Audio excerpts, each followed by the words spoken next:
ሰላም ጤና ይስጥልን እንደምን ቆይታችኋል? የተከበራችሁ የገበያ ግሎባል ተከታታዮቻችን የዕለቱን ፕሮግራማችን ጀምሯል። ዛሬም እንደተለመደው በተለያዩ ጉዳዮች ዙሪያ ከእናንተ ጋር ቆይታ እናደርጋለን። በዕለቱ የፖድካስት መሰናዶአችን ሁለት ጉዳዮችን በዋናነት ለማንሳት ወደናል። በቅድሚያ ኢራን ሙሉ በሙሉ ወደ ማጥቃት ወታደራዊ እርምጃ እንደምትሸጋገር ማስጠንቀቂያን ሰጥታለች። ከአሜሪካ ጋር ያለውን ፍጥጫ በዘላቂነት ለማቆም የሚደረገው ድርድር መቀዛቀዙ ምክንያት ኢራን ወታደራዊ አቋሟን ከተከላካይነት ወደ ሙሉ በሙሉ የማጥቃት ስትራቴጂ ወይም ፉል ኦፌንሲቭ ደረጃ ለመቀየር መወሰኗ ተገልጿል። ዲፕሎማሲያዊ ጥረቱ ካልተሳካም ቴህራን በአሜሪካ የሚደረገውን የባህር ላይ ከበባ ለመስበር በተወሰነ ጊዜና ትክክለኛ የሆነን ወታደራዊ ጥቃት እንደምትፈጽምና በሆርሙዝ ሰርጥ እንዲሁም በዞኑ ውጥረቱን ለማባባስ ወይም ኤስከሌት ለማድረግ ዝግጁ መሆኗን እያስታወቀች ትገኛለች። የአሜሪካው ፕሬዚዳንት ዶናልድ ትራምፕ በበኩላቸው ጊዜያዊ የሰላም ስምምነቱን ለማራዘም ፍላጎት እንደሌላቸው በመግለጽ ኢራን እጅ መስጠቷን ነጭ ጨርቅ በማውለብለብ እንድታረጋግጥም ሲጠይቁ ተደምጠዋል። ኢራን ብትሆንም ግን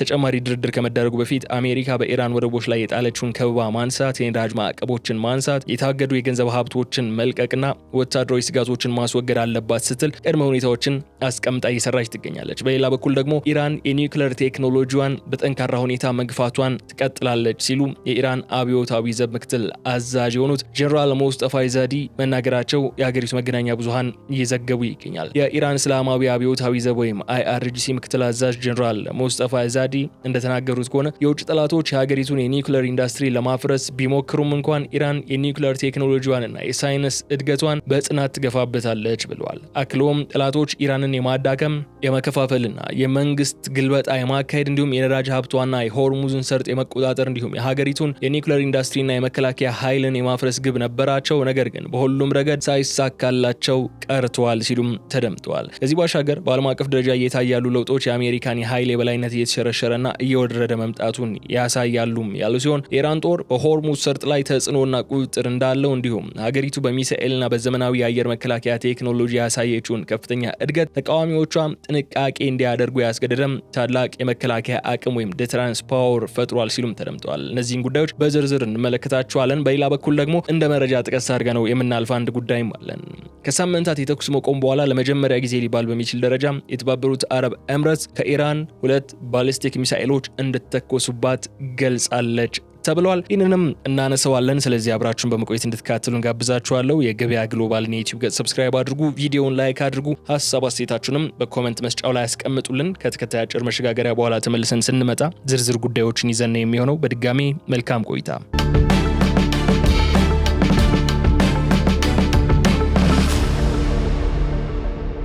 የኢራን እስላማዊት ሪፐብሊክ ከአሜሪካ ጋር ለሳምንታት ለወራት ሲካሄድ የነበረውን ቀጥተኛ ግጭት በዲፕሎማሲያዊ ድርድር ለማቆም ሙሉ በሙሉ የሚደረግ የነበረውን ንግግር ማቆሙን ተከትሎ የሀገሪቱ ከፍተኛ ወታደራዊና ፖለቲካዊ ውሳኔ ሰጪዎች ከሁለት አስርተ ዓመታት በላይ ሲከተሉት የቆየውትን ስልታዊ ተከላካይነት ዶክትሪን በመተው ወታደራዊ ስትራቴጂያቸውን ወደ ሙሉ በሙሉ የማጥቃት ወይም ፉል ኦፌንሲቭ ደረጃ ማሻገራቸውን በይፋ አስታውቀዋል። ይህ ውሳኔ በዲፕሎማሲው መድረክ ላይ ትልቅ ድንጋጤን የፈጠረ ሲሆን በመካከለኛው ምስራቅ ብቻ ሳይሆን በመላው ዓለም አቀፍ የነዳጅ ንግድ፣ የባህር ላይ ነፃ እንቅስቃሴና የጂኦፖለቲካ ደህንነት ላይም አዲስ ጥቁር ጥላን ጥሏል። ቴህራን ይህንን እጅግ አደገኛና ያልተጠበቀ እርምጃ ለመውሰድ የተገደደችው የትራምፕ አስተዳደር በኢራን ዋና የባህር ወደቦች ላይ ያደረገውን ጥብቅ ወታደራዊና የባህር ላይ ከበባ ለመስበር፣ ነዳጅ ኤክስፖርቷ ላይ የተጣለውን ማዕቀብ ለማንሳትና በውጭ ሀገራት ባንኮች የታገደውን በቢሊዮን የሚቆጠር የገንዘብ ሀብቷን ለማስለቀቅ ባላት ቁርጠኝነት ምክንያት እንደሆነም እየገለጸች ትገኛለች። በመካከለኛው ምስራቅ ቀጠና ሁሌም ቢሆን ውጥረትና በግጭት የተሞላ እንደመሆኑ መጠን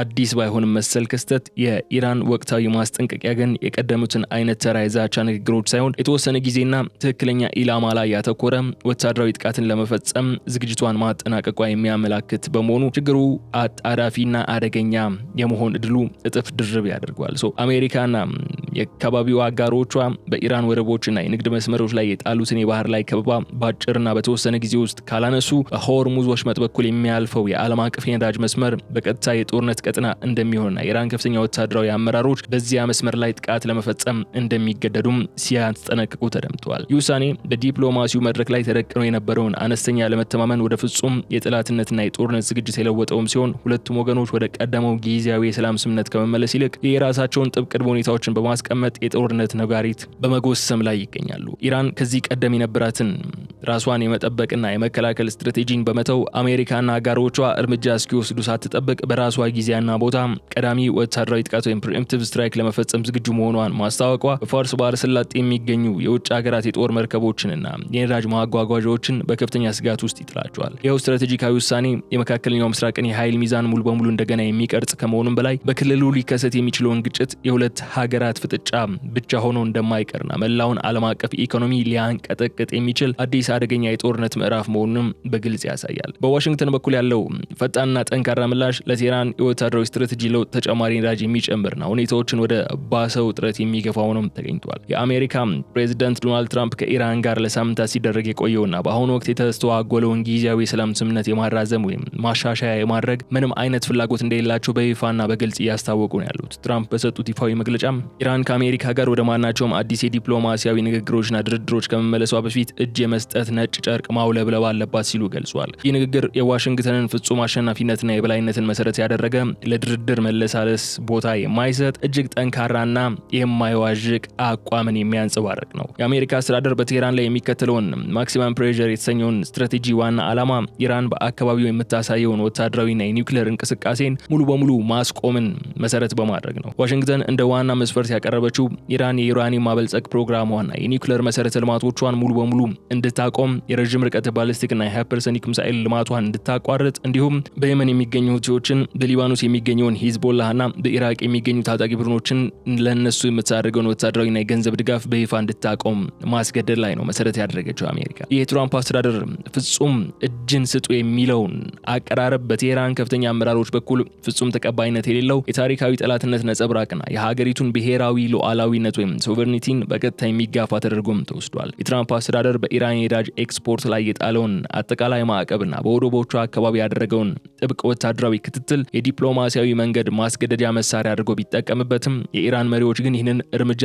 የሀገሪቱን ህልውና ለማጥፋት ያለመም የኢኮኖሚና የባህር ላይ ጦርነት አድርገው ተመልክቶታል። በዚህም ምክንያት የሁለቱ ሀገራት መሪዎች የያዙትና ወደኋላ የማይሉበት የተናጠል አቋም በሁለቱ ሀገራት መካከል የነበረውን የዲፕሎማሲ መስመር ሙሉ በሙሉ በመዝጋት ሀገራቱን በቀጥታ ወደ ግልጽ ወታደራዊ ግጭት አቅጣጫ እየገፋቸው ይገኛል። ዋሽንግተን የኢራንን ማስጠንቀቂያ እንደ ባዶ ስጋት በመቁጠር የባህር ላይ ከበባዋን ለመቀጠል መወሰኗ ደግሞ ቴህራን በበኩሏ ይህንን ከበባ በኃይል ለመስበር ዝግጅት አጠናቅቅ ያለው ማለቷ በመካከለኛው ምስራቅ ታሪክ ውስጥ እጅግ አደገኛና ያልተጠበቀ ወታደራዊ ፍጥጫ እንዲፈጠርም ምክንያት ሆኗል። የሆርሙዝ ወሽመጥ አሁንም የመላው ዓለም አቀፍ የኢኮኖሚ የኃይል አቅርቦት ዋና የደም ስር ሆኖ እናገኘዋለን። የግጭቱ እምብርት ደግሞ እሱ ሆኖ ቀጥሏል። በኦማንና በኢራን መካከል የሚገኘው ይህ ጠባብና ስትራቴጂካዊ የባህር መውጫ መስመር በመላው ዓለም አገልግሎት ላይ ከሚውለው የድፍድፍ ነዳጅ ፍላጎት 5 እጅ ወይም ከ20 በመቶ በላይ የሚሆነው ነዳጅ በየዕለቱ በግዙፍ የነዳጅ ጫኝ መርከቦች አማካኝነት የሚያልፍበት ወሳኝ መተላለፊያ ነው።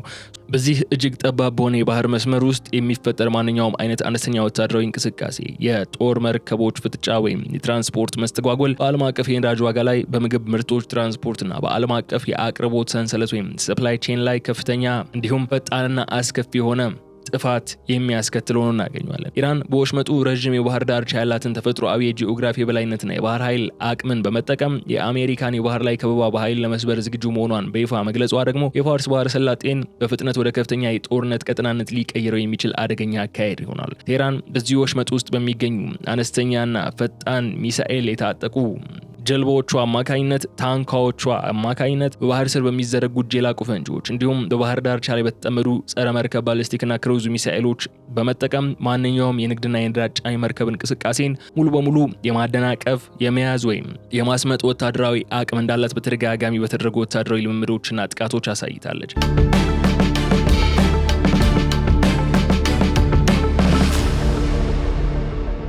በሌላ በኩል ደግሞ የአሜሪካው አምስተኛ የባህር ኃይል ዩኤስ ፊብስ ፍሊት በበኩሉ በወሽመጡና በዙሪያው ባሉ የውሃ አካላት ላይ የንግድ እንቅስቃሴውን ለማስጠበቅና የኢራን እንቅስቃሴ ለመግታት በሚል አካባቢውን በጥብቅ ወታደራዊ ከበባና ክትትል ስራ ውሎታል። ይህ የሁለቱ ሀገራት የባህር ኃይልና የአየር ኃይል ስብስቦች እጅግ ጥበብ በሞላበትና በጠባብ የባህር መስመር ውስጥ ቅርብ ለቅርብ መፋጠጣቸው ደግሞ በጥቂት ሰከንዶች ወይም ደቂቃዎች ውስጥ በስህተት የሚተኮስ አንድ ሚሳኤል ወይም በሚፈጠር ያልታሰበ ግጭት ምክንያት መላውን አካባቢ ወደሚያቃጥል አጠቃላይ የክልል ጦርነት ሊያመራ የሚችልበት እጅግ እጅግ አደገኛ ሁኔታን ፈጥሯል። ቴህራን ከበባው ካልተነሳ ወሽመጡን ሙሉ በሙሉ እንደምትዘጋና ዘግታው እንደምትቀጥል ለአሜሪካ አጋሮችም ቢሆን የኢራጅ ማለፊያ መስመሩን እንደምትዘጋ ማስጠንቀቋ የሆርሙዝ ወሽመጥን የወቅቱ የዓለም አቀፍ ፖለቲካ እጅግ አደገኛው የጦር ግንባር እንዲሆን አድርጎታል። በሌላ በኩል ከዚህ ከፍ ካለ ወታደራዊና የባህር ላይ ፍጥጫ ጎን ለጎን የኢራን እስላማዊ አብዮታዊ ዘብ IRGC ምክትል አዛዥ ጀነራል ሞስጠፋ ኢዛዲ የሀገሪቱ የኒውክሌር ፕሮግራም የሳይንስ እድገት በተመለከተ እጅግ ጠንካራ አቋም የሚያሳይን መግለጫ ሰጥቷል። ጀነራል ኢዛዲ ለሀገሪቱ መገናኛ ብዙሃን በሰጡት ይፋዊ መግለጫ እንደተናገሩት የውጭ ጥላቶች የሀገሪቱን የኒውክሌር ኢንዱስትሪ፣ የሳይንስ መሰረተ ልማቶችና የምርምር ማዕከላት ለማፍረስና ለማደናቀፍ ከፍተኛ የደህንነት ሴራ፣ የኢኮኖሚ ማዕቀብና የወታደራዊ ጥቃት ስጋት ቢያደርጉም ኢራን ግን የኒውክሌር ቴክኖሎጂዋንና የሳይንስ እድገቷን በጽናት በሳይንሳዊ ቁርጠኝነትና በከፍተኛ ፍጥነት መግፋቷን ትቀጥላለች ብለዋል። አዛዡ አክለውም የኒውክሌር ቴክኖሎጂው ለኢራን ተራ የፖለቲካ ድርድር መሳሪያ ሳይሆን የሀገሪቱ የቴክኖሎጂ ሉዓላዊነት፣ የኢኮኖሚ ነጻነትና የብሔራዊ ኩራት መገለጫ በመሆኑ በምንም አይነት የውጭ አካል ጫና፣ ማስፈራሪያ ወይም ተደራራቢ ማዕቀብ ወደ ኋላ ሊመለስ እንደማይችል አጽንኦት ሰጥተው ተናግረዋል። ኢራን እስላማዊ አብዮታዊ ዘብ ከፍተኛ አመራር ይህንን መግለጫ የሰጡት ምዕራባውያንና አጋሮቻቸው የቴህራንን የኒውክሌር ማበልጸግ ጣቢያዎችና የመሬት ስር ተቋማትን ለማጥቃት ፍንጭ በመስጠት ላይ በነበሩበትና የዋሽንግተን ጫና በከፍተኛ ደረጃ በጨመረበት ወቅት ነው። የጀነራል ኢዛዲ ንግግር ኢራን በኒውክሌር ቴክኖሎጂ መስክ ያገኘችውን ሳይንሳዊ እውቀት፣ የዩራኒየም ማበልጸግ አቅምና ዘመናዊ የሴንትሪፊዩጅ መሰረተ ልማት በጥቅል እርምጃዎች ወይም ወታደራዊ ጥቃቶች ሙሉ በሙሉ ማጥፋት እንደማይቻል ለዋሽንግተንና ለቴል አቪቭ የተላከ ግልጽና የማያወላውል ስትራቴጂካዊ መልእክትም ነው። ቴህራን የኒውክሌር ፕሮግራሟን ማበልጸግ መቀጠሏንና ወታደራዊ ጥቃት ቢሰነዘርባት እንኳን ፕሮግራሟን ይበልጥ እንደምታፋጥነው ማስታወቋ በድርድር መድረኩ ላይ ለአሜሪካ እጅ የመስጠት ፍላጎት እንደሌላት ማረጋገጫም ሆኗል። ይህ የIRGC ምክትል አዛዥ መግለጫ የቴህራንን አጠቃላይ ደህንነት አቋም የሚያንጸባርቅም ሲሆን የኒውክሌር ልማቱ ከሀገሪቱ የመከላከያ ስትራቴጂ ጋር በጽኑ የተሳሰረ መሆኑና የውጭ ኃይሎች ህይወትንም ያህል ወታደራዊ ጫና ቢያበዙ የኢራንን ቴክኖሎጂካል ጉዞ ማቆም እንደማይችሉ በማሳየት የዲፕሎማሲያዊ ንግግሩን መሰረት ይበልጥ ያጠበበና የሁለቱን ወገኖች የፖለቲካ ፍጥጫ ወደ ላቀ ደረጃ እንዲያድግ ያደረገ አዲስ እውነታ ሆኗል። የኢራን እስላማዊ አብዮታዊ ዘብ ወይም IRGC ምክትል አዛዥ ጀነራል ሙስጠፋ ኢዛዲ በመግለጫቸው አክለው እንደገለጹት ከሆነ የቴህራን ዋና ዋና ጠላቶች በተለይም ዩናይትድ ስቴትስና አካባቢያዊ አጋሮቿ ባለፉት 4 አስርት ዓመታት ውስጥ በኢራን ላይ የያዟቸው ግልጽ የሆኑ ስትራቴጂካዊ ግቦች ሙሉ በሙሉ ሳይሳኩና ከሽፎ የቀሩ ስለመሆናቸው አንስተዋል። እንደ አዛዡ ገለጻ ከሆነ የውጭ ጠላቶች ዋና ኢላማ ኢራንን በኢኮኖሚ በፖለቲካ ማዳከም ቢሆንም በሀገሪቱ ውስጥ ብሔራዊና ሃይማኖታዊ ክፍሎችን የመፍጠር ህዝባዊ እምቢተኝነትን በማፋፋም የመንግስት ግልበጣ የማካሄድ የፋርስ ባህረ ሰላጤ ነዳጅ ሀብቷንና የሆርሙዝ ሰርጥን ሙሉ በሙሉ በቁጥጥር ስር መዋል ቢሆንም እንዲሁም ደግሞ የሀገሪቱ የኒውክሌር ኢንዱስትሪና የመከላከያ ኃይል የማፍረስ ቢሆንም ኢራን እነዚህን ሁሉ ተደራራቢ ማዕቀቦች፣ የደህንነት ሴራዎችና የወታደራዊ ስጋቶችን በጽናት በመቋቋም በአሁኑ ወቅት በመካከለኛው ምስራቅ ቀጠና ውስጥ ሊደፈር የማይችል ታላቅ ወታደራዊና ፖለቲካዊ ኃይልን መገንባት ስለመቻሉ አንስተዋል። ኢራን ባለፉት ዓመታት ሙሉ በሙሉ በሀገር ውስጥ ቴክኖሎጂና በሀገር በቀል ኢንጂነሮች ያበለጸገቻቸው እጅግ ዘመናዊ የሆኑ የባሊስቲክና ሃይፐርሶኒክ ሚሳኤሎች፣ ረጅም ርቀት ተጓዥና መረጃ መሰብሰብ የሚያስችሉ ድሮኖች እንዲሁም የላቁ የራዳርና የጸረ አየር መከላከያ ስርዓቶች ተቃዋሚዎቿ ጥንቃቄ እንዲያደርጉ ያስገደደም ታላቅ የመከላከያና የማስፈራራት አቅም ወይም የዲተረንስ ፓወርን ስለመፍጠራቸው ያነሳሉ። ይህ የቴህራን ሀገራዊ የመከላከያ አቅም አሜሪካና አጋሮቿ በኢራን ላይ ቀጥተኛ ወታደራዊ ጥቃት ከመሰንዘራቸው በፊት የጥቃቱን አሰቃቂ ዋጋና የሚያስከትለውን ቀጠናዊ ውድመት በስፋት እንዲያሰሉና በጥንቃቄ እንዲያስቡም ያስገድዳቸዋል ይላሉ። ይህ ስትራቴጂካዊ መከላከልና የማስፈራራት አቅም ኢራን ከጥላቶቿ ጋር የምታደርገውን የኃይልና የዲፕሎማሲ ፍጥጫ በከፍተኛ በራስ መተማመን እንድትመራው ያስቻላት ዋና መሰረትም ሲሆን የጀነራል ኢዛዲ ማብራሪያም እንደሚያመላክተው ከሆነ ኢራን በአሁኑ ወቅት የደረሰችበትን ወታደራዊ ቴክኖሎጂ ቀጠናዊ ተጽዕኖ ደረጃም በምስራቅ አፍሪካ፣ በፋርስ ባህረ ሰላጤና በመካከለኛው ምስራቅ አካባቢ ያለ እሷ ፍቃድ፣ ፍላጎትና ተሳታፊነት ምንም አይነት አዲስ የደህንነት መዋቅር ወይም የፖለቲካ ስምነት መዘርጋት እንደማይቻል በግልጽ የሚያረጋግጥ ነው ይላሉ። ይህም የቴህራንን የወታደራዊ የበላይነት የሚያሳይ ከመሆኑም በላይ ዋሽንግተን በኢራን ላይ የምታደርገውን የኃይል እርምጃ ውጤት አልባ መሆኑን ለማሳየት የቀረበም አገላለጽ ሆኖ ተወስዷል። የኢራን እስላማዊ አብዮታዊ ዘብ ወይም IRGC ወታደራዊ አመራሮች የሚያቀርቡት ይህ ስትራቴጂካዊ ትንታኔ የሚያተኩረው በመካከለኛው ምስራቅ አካባቢያዊ ውጥረትና በፋርስ ባህረ ሰላጤ ፍጥጫ ላይ ብቻ ያግና አይደለም። ይልቁንም አጠቃላይ ውጥረቱን በዓለም አቀፍ ደረጃ እየተካሄደ ካለው ታሪካዊ የኃይል ሚዛን መለወጥና የጂኦፖለቲካ ሽግግር አያይዞ እንደሚመለከቱት ነው የሚናገሩት። የአይአርጂሲው ምክትል አዛዥ ጀነራል ሙስጠፋ ኢዛዲ በመግለጫቸው ላይ እንደጠቀሱት በዓለም አቀፍ ፖለቲካና ኢኮኖሚያዊ መድረኮች ላይ እየታዩ ያሉ ፈጣን ለውጦች የአሜሪካ አጠቃላይ የኃይል የበላይነት ወይም ግሎባል ሄጀሞኒ በግልጽ እየተሸረሸረ እየተዳከመና እየወረደ መምጣቱን ያሳያሉ ይላሉ። እንደ ኢራን ወታደራዊ ተንታኞች አመለካከት ከሆነ ከሁለተኛው የዓለም ጦርነትና ከቀዝቃዛው ጦርነት ማብቃት በኋላ አሜሪካ በዓለም ላይ መስርተው የነበረው አንድ ነጠላ ባለቤትነት ያለው ዓለም አቀፍ ስርዓት ወይም ዩኒፖላር ወርልድ ኦርደር አሁን አብቅተውለታል። የአሜሪካ ዶላር በዓለም አቀፍ ንግድ ላይ የነበረው ፍጹም የበላይነት መቀነስ እንዲሁም የብሪክስና መሰል ሌሎች ጥምረቶች መስፋፋትና አማራጭ የፋይናንስ ስርዓቶች መፈጠር እንዲሁም ደግሞ የምስራቁ ዓለም ሀያላን በተለይም ቻይናና ሩሲያ ያሳዩት ከፍተኛ የኢኮኖሚ የቴክኖሎጂና የወታደራዊ እድገት ዋሽንግተን በዓለም ላይ የነበራትን ብቸኛ ተጽዕኖ ፈጣሪነት እየተዳከመ መምጣቱን የሚያሳይ ግልጽ ማረጋገጫም ተደርጎ ይወሰዳል። ይህ የአሜሪካ ዓለም አቀፋዊ የበላይነት መሸርሸር ኢራን ከአስቸጋሪው የምዕራባውያን የማዕቀብ አጥር ወጣ ከቻይናና ሩሲያ ጋር ጠንካራ ስትራቴጂካዊ ወታደራዊና ኢኮኖሚያዊ ትስስር እንድትፈጥርም ትልቅ እድል ሰጥቷታል።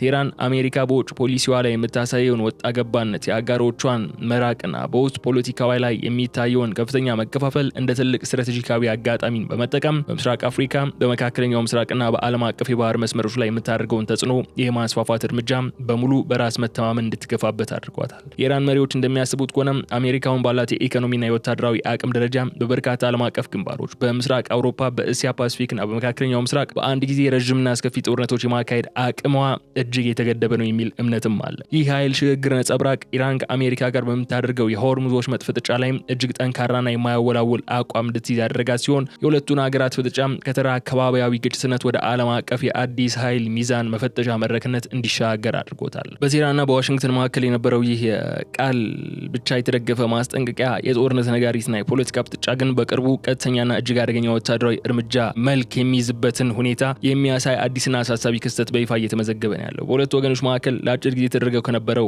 ሳምንታት ከቆየው የተኩስ ማቆም እንዲሁም አንጻራዊ ረጋ ያለው ድባብ ካለፈ በኋላ የተባበሩት አረብ ኤምሬቶች ከኢራን ግዛት በቀጥታ የተተኮሱ ሁለት ባሊስቲክ ሚሳኤሎችን በራዳር ስርዓቷ መለየቷን መቃወሟንና በአየር ላይ ማክሸፏን በይፋ ገልጻለች። ይህ ክስተት ውጥረቱ ከቴህራንና ዋሽንግተን ቀጥተኛ ፍጥጫ አልፎ የአሜሪካ የቅርብ አጋር ወደ ሆኑት የፋርስ ባህረ ሰላጤ ሀገራትና የባህር ወሽመጡ ቀጠናዎች በግልጽ የሚስፋፋበት ዳግም እድል እንዳለ የሚያሳይ ምዕራፍ ሆኗል። ምንም እንኳን ሁለቱ የባሊስቲክ ሚሳኤሎች የተባበሩት አረብ ኤምሬቶች በላቁ የአየር መከላከያ ስርዓቶቿ ምክንያት ግባቸውን ሳይመቱ በአየር ላይ እንዳከሸፈቻቸው ብትገልጽም ጥቃቱ መፈጸሙ በራሱ ግን በክልሉ የንግድ የቱሪዝምና የፋይናንስ እንዲሁም የአቪዬሽን ማዕከል በሆኑና አቡዳቢና ዱባይ ያሉ ከፍተኛ አቅም ያላቸው ከተሞች የደህንነትና የኢኮኖሚ ስጋትን ይደቅናል። ይህ ወታደራዊ እርምጃ ኢራን በይፋ ያወጀችው የሙሉ በሙሉ የማጥቃት ወይም ፉል ኦፌንሲቭ ስትራቴጂ በተግባር ለማሳየት የሞከረችበት ክስተት ተደርጎ የሚወሰድም ሲሆን በፋርስ ባህረ ሰላጤ ሀገራት የሚገኙ የአሜሪካ ወታደራዊ ቤዞች፣ የባህር ወደቦችና የዋሽንግተን አጋር የሆኑ የነዳጅ አምራች ሀገራት መሰረተ ልማቶች ሙሉ በሙሉ በቴህራን ሚሳኤሎችና ድሮኖች ክልል ውስጥ መሆናቸውን ያሳየም ግልጽ ማስጠንቀቂያ ሆኖ ተቀምጧል። ይህ የተባበሩት አረብ ኤምሬቶች የባሊስቲክ ሚሳኤል ክስተት በፋርስ ባህረ ሰላጤ ሀገራት ዘንድም ከፍተኛ የፖለቲካና የደህንነት ድንጋጤን የፈጠረ ሲሆን አካባቢውን ለረጅም ጊዜ በሰላም እንዲኖር አድርጎ የነበረውን የዲፕሎማሲ በር ይበልጥ ያጠበበ ክስተትም ነው የሆነው። ጥቃቱ ኢራን የአሜሪካን የባህር ላይ ክበባ ለመስበርና በኢኮኖሚዋ ላይ የተጣለውን ጫና ለመበቀል የተኛውንም የአካባቢውን ሀገር ወደ ጦርነት ቀጠና ውስጥ ማስገባት እንደምትችልም ዳግም ያስመሰከረችበት ሆኖ ተመዝግቧል። ይህ ሁኔታ በቀጠናው የሚገኙ የአሜሪካ አጋር ሀገራት በዋሽንግተን የደህንነት ዋስትና ላይ ያላቸውን እምነት ዳግም እንዲፈትሹ ያደረገም ሲሆን የመካከለኛው ምስራቅን ወታደራዊ ውጥረት ወደማይመለስ አደገኛ የጦርነት አቅጣጫ የሚያመራበት እድል አሁንም ስለመኖሩ የሚያመላክት ሆኗል። እነዚህ ተከታታይ ጂኦፖለቲካዊና ወታደራዊ እድገቶች ግን የኢራንና የአሜሪካን ፍጥጫ ከሳራ የቃላት ዛቻና ዲፕሎማሲያዊ ፊልሚያ አልፎ መላውን የመካከለኛው ምስራቅ ቀጠና አዲስና እንደገና የስጋት ምዕራፍ ውስጥ እንዳስገባው በግልጽ እንረዳለን። ኢራን ከ10 ዓመታት ስልታዊ ተከላካይነት ወደ ሙሉ በሙሉ የማጥቃት ስልት ፉሊ ኦፌንሲቭ ስትራቴጂ ዶክትሪን መሸጋገሯ በሆርሙዝ ወሽመጥ አካባቢ የሚገኙ የባህርና የአየር ኃይሎች ዝግጁነት ወደ ከፍተኛው የውጊያ ደረጃ ወይም ማክሲማም ሬዲነስ እንዲያድጉ አድርጓቸዋል። ይህ ኃይል አሰላለፍ ለዓለም አቀፍ የነዳጅ ንግድ፣ ለባህር ላይ ነፃ እንቅስቃሴና ለዓለም አቀፍ የኢኮኖሚ ህልውና ቀጥተኛ ስጋት በመሆን የመካከለኛው ምስራቅን የኃይል ሚዛን ሙሉ በሙሉ እንደገና እየቀረጸው ነው የሚገኘው። በአንድ በኩል የዋሽንግተን ከፍተኛ ጫና ጫና ማክሲመም ፕሬሸር እና የባህር ላይ ከበባ በቴህራን ላይ ኢኮኖሚያዊና ወታደራዊ ማቆሚያ ለማበጀት ያለመ ቢሆንም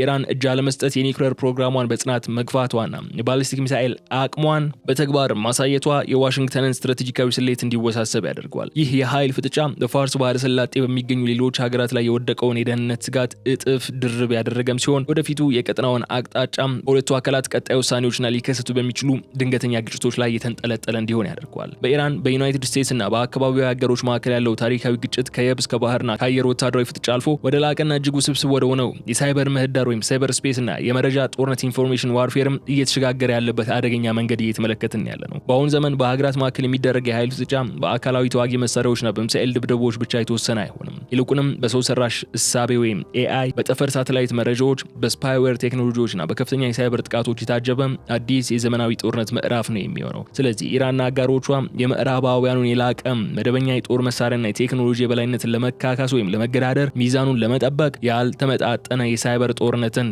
እና የተቀናጀ ኢንፎርሜሽን ዛቻን እንደ ዋና ስትራቴጂካዊ መሳሪያ በመጠቀም ላይ እንደሚገኙ መረጃዎቹ ያሳዩናል።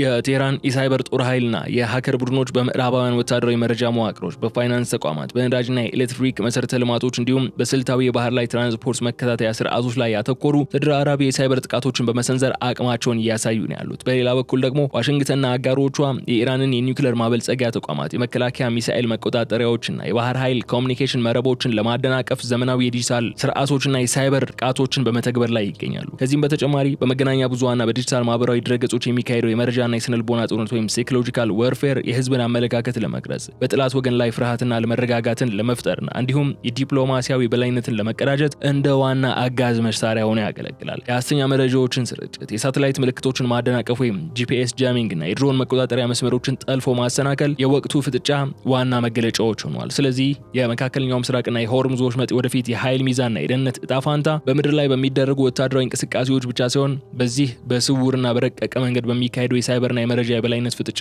ውጤትም ጭምር የሚወሰን የሚሆነው። በኢራንና በዩናይትድ ስቴትስ መካከል ያለው ይኸው የረጅም ጊዜ ስትራቴጂክ ፍልሚያ አሁን ላይ ደርሶበት ያለውን እጅግ ወሳኝ አደገኛ ደረጃ እንዲሁም ወደፊት ቀጠናዊና ዓለም አቀፋዊ ጣፋንታዎች ደግሞ ምንድነው ሊሆን የሚችሉት የሚለውን ጉዳይ እናንሳና በዚሁ እናጥቃለሁ። የተከበራችሁ ተከታታዮቻችን በሁለቱ ሀገራት መካከል የነበረው የዲፕሎማሲ መስኮት ሙሉ በሙሉ መዘጋቱንና የኢራን እስላማዊት ሪፐብሊክ የጦር አቅሟን ወደ ሙሉ በሙሉ የማጥቃት ፉል ኦፌንሲቭ ስትራቴጂ ማሸጋገሯን ተከትሎ የመካከለኛው ምስራቅ ቀጠና ከስጋትነት አልፎ ወደ ተጨባጭና አጠቃላይ ክልላዊ ጦርነት አፋፍ ላይ ይወስዷል። ሁኔታ በተለይም በሆርሙዝ ወሽመጥ አካባቢ የሚገኙ የባህርና የአየር ኃይሎች መካከል ያለውን ፍጥጫ ወደ ላቀ የስጋት ደረጃ ያሳደገውም ሲሆን ማንኛውም ያልታሰበ አነስተኛ ወታደራዊ ስህተት ወይም ግጭት መላውን አካባቢ የሚያቃጥል ሰፊ የጦርነት እሳት የመቀስቀስ አቅምም አለው። ከወታደራዊ ስጋት ጎን ለጎን ይህ ያልተቋረጠ ፍጥጫ የሚያስከትለው የኢኮኖሚ መዘዝም ለመላው ዓለም አቀፍ ማህበረሰብ እጅግ አሳሳቢ ነው የሆነው። የኢራን ዋና የባህር ወደቦች በከበባ ስር መውደቃቸውና ቴህራን በበኩሏ በሆርሙዝ ወሽመጥ የሚያልፈውን የነዳጅ መስመር የመዝጋትና የማደናቀፍ ዝግጅት ማድረጓ በዓለም አቀፍ የነዳጅ ገበያ ላይ ከፍተኛ የዋጋ ንረትና የደህንነት ስጋትን ፈጥሯል። የዓለም አቀፍ የነዳጅ አቅርቦት መስተዋጎል ደግሞ በምዕራባውያን ሀገራት፣ በእስያ ታዳጊ ኢኮኖሚዎችና በደካማ የሶስተኛው ዓለም ሀገራት ላይ የዋጋ ንረትን፣ የትራንስፖርት ወጪ መጨመርና የአቅርቦት ሰንሰለት ሰፕላይ ቼን መቋረጥን በማስከተል ዓለም አቀፍ ኢኮኖሚ ድቀትን ሊያፋጥን የሚችልበት እድል በከፍተኛ ሁኔታ እየሰፋ ነው ያለው። የወደፊቱ የመካከለኛው ምስራቅ የደህንነት መዋቅርም በሁለቱ ሀገራት ስትራቴጂካዊ ውሳኔዎች ላይ የተንጠለጠለ ሆኖ ነው የቀጠለው። ዋሽንግተን የማክሲመም ፕሬሸርና የማዕቀብ ስትራቴጂዋን በመግፋት ኢራንን ሙሉ በሙሉ እጅ እንድትሰጥ የማስገደድ አቋሟን ካልቀየረች፣ ቴህራን በበኩሏ የኒውክሌር ማበልጸግ ፕሮግራሟን፣ የባሊስቲክ ሚሳኤል አቅሟንና የቀጠናዊ አጋሮቿን መረብ በመጠቀም ምላሽ መስጠቷን ካላቆመች በአካባቢው ሰላም የመስፈኑ እድል እጅግ አዳጋች ይሆናል ማለት ነው። አሁን ሁለቱም ኃይሎች ጽንፍ የረገጡ የራሳቸው የሆኑ አቋሞች ይዘው ነው የቀጠሉት። አሜሪካ ከዚህ ቀደም በሌሎች ፕሮግራሞች እንዳነሳ ነው የኢራን የኒውክሌር ፕሮግራም ተቀዳሚ አጀንዳዋ ስለመሆኑ ታነሳለች። ኢራን ደግሞ በዛሬው ቆይታችን እንዳነሳ ነው በአይአርጂሲ ምክትል አዛዡ በኩል አድርጋ ይፋ እንዳደረገችው ከሆነ የዩራኒየም የኒውክሌር ፕሮግራማችንና የሳይንስ እድገታችንን በከፍተኛ ሁኔታ እናፋጥነዋለን እንጂ የምንገተው አይደለም። እናንተ ፍላጎታችሁ እሱን ማቆም ነው፣ እኛ ግን እሱን ለማቆም ዝግጁ አይደለንም፣ ፈቃደኛ አይደለንም እያሉ ይገኛሉ።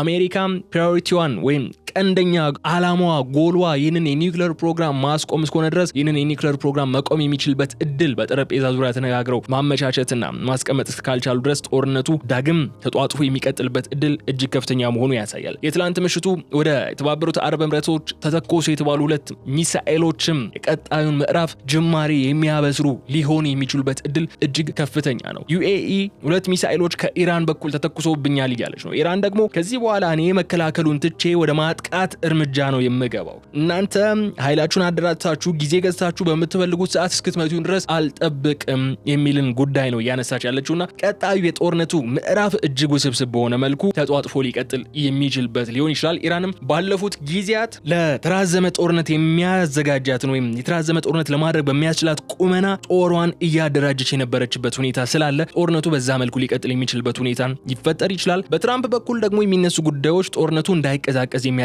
ሆኖ ነው የምናገኛቸው። ትራምፕ ምንድነው እያሉ ያሉት? ነጭ ባንዲራ አውለብልቡ። ነጭ ባንዲራ ማውለብለብ ማለት የመማረክ እጅን የመስጠት ምልክት ነው። ነጭ ባንዲራን አውለብልባችሁ እጃችሁን ስጡ፣ አለበለዚያ ግን በዚህ መልኩ የሚቋጭ ጦርነት የለም የሚል ሐሳብን እያነሱ ነው ያሉት። የዚህ ሁሉ የትኩረት ማዕከል ግን አሁንም ሆርሙዝ ስትሬት ነው የሆነው። ስትሬት ኦፍ ሆርሙዝ የነገሮች ሁሉ ማዕከል ሆኗል። ኢራን ምናልባትም በዛሬው ቆይታችን እንዳነሳ ነው ነገሮች በዚህ መልኩ የሚቀጥሉና ብሎኬዱ ሳይነሳ የሚቀጥል ከሆነ ምናልባትም ብሎኬዱን ለማስከፈት እርምጃዎችን መውሰድ የምትችልባቸውን አጋጣሚዎች ልትሞክር ትችላለች። ብቻ ግን ምን ይፈጠራል የሚለውን በቀጣይ ቀናት በቀጣይ ሰዓታት እየተከታተልን ወደ እናንተ የምናደርስ ነው የሚሆነው።